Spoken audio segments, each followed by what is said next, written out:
अगर अंग्रेजों के भारत आने की बात करें तो उन्होंने 16वीं शताब्दी में ही भारत में दस्तक दे दी थी। आपको जानकर हैरानी होगी कि जब शाहजहां ताजमहल बना रहा था तब दूसरी तरफ अंग्रेज भारत में पैर पसारने की कोशिश कर रहे थे।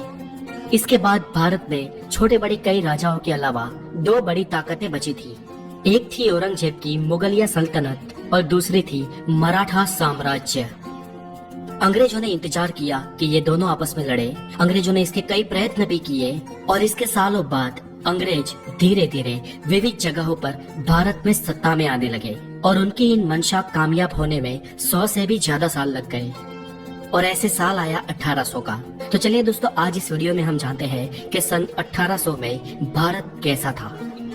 दोस्तों, इस समय भारत या दुनिया में भी कोई बड़ी टेक्नोलॉजी नहीं हुआ करती थी। हमारे यहाँ अधिकांश लोग धोती और गमछा पहना करते थे और बहुत अमीर लोग कुर्ता पहन लिया करते थे। बाद में अंग्रेजों की शर्ट और टी शर्ट को भी कुर्ता ही कहा जाने लगा। आज भी अगर आप उत्तर प्रदेश या पश्चिम बिहार में जाए तो कुछ वरिष्ठ लोग शर्ट और टी शर्ट को कुर्ता ही कहते हैं। उस समय ज्यादातर जगहों पर भीड़ भाड़ नहीं हुआ करती थी। पूरे भारत में करीब 16 करोड़ ही लोग थे और यहाँ पर पूरा भारत यानी कि अखंड भारत, जो भारत पाकिस्तान, बांग्लादेश, बर्मा और अफगानिस्तान से मिलकर बना था, यानी कि आज के इन 5 देशों के विस्तार में सिर्फ 16 करोड़ लोग ही रहा करते थे। उस समय भारत में बहुत ज्यादा प्रोफेशन नहीं हुआ करते थे। अधिकांश लोग तो किसान ही हुआ करते थे जो पूरा दिन खेतीबाड़ी और पशुपालन करते थे और शाम को अपने घरों में आकर भजन कीर्तन और सत्संग किया करते थे और रात में जल्दी जल्दी सो जाते थे और सुबह फिर से जल्दी उठ जाते थे। यही भारत के ज्यादातर लोगों का नित्य क्रम हुआ करता था। तब लाइट्स नहीं थी, इसलिए शाम को भजन या ईश्वर पूजा करने में बाधा न आए इसलिए दिए जलाए जाते थे। कुछ लोग दूसरे कामों को भी संभालते थे, जैसे कि कुम्हार, धोबी, सुथार, सोनी, ये सब। लेकिन जब इनका भी दिन खत्म हो जाता था तो शाम को ये यही नित्य क्रम अपनाते थे। ये तो हुई गांव की बात, और उस समय इतने गांव थे कि गांव ही भारत को रिप्रेजेंट करते थे। शहर बहुत कम हुआ करते थे और शहरों की बात करें तो ज्यादातर लोग मिलों में मजदूरी या काम किया करते थे। उस समय लोगों का काम बहुत मेहनत का काम हुआ करता था, क्योंकि उस समय ना तो बिजली थी और ना ही आज की कोई आधुनिक टेक्नोलॉजी।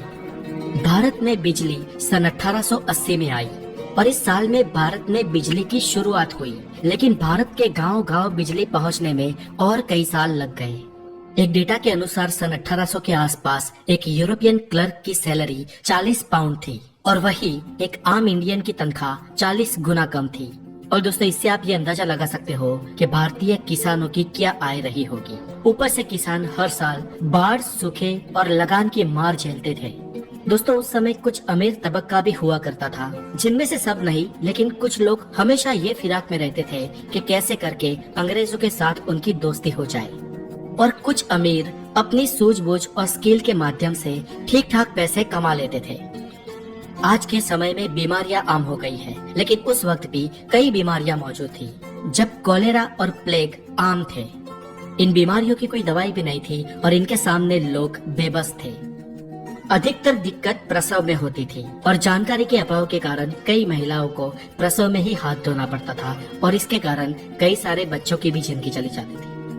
और अगर बात करें उस वक्त के कुछ चुनिंदा लोगों की, जिसे खुश कह सकते हैं, तो वो बस वही लोग थे जो या तो कोई अच्छे किंगडम में रहते थे या तो अमीर थे।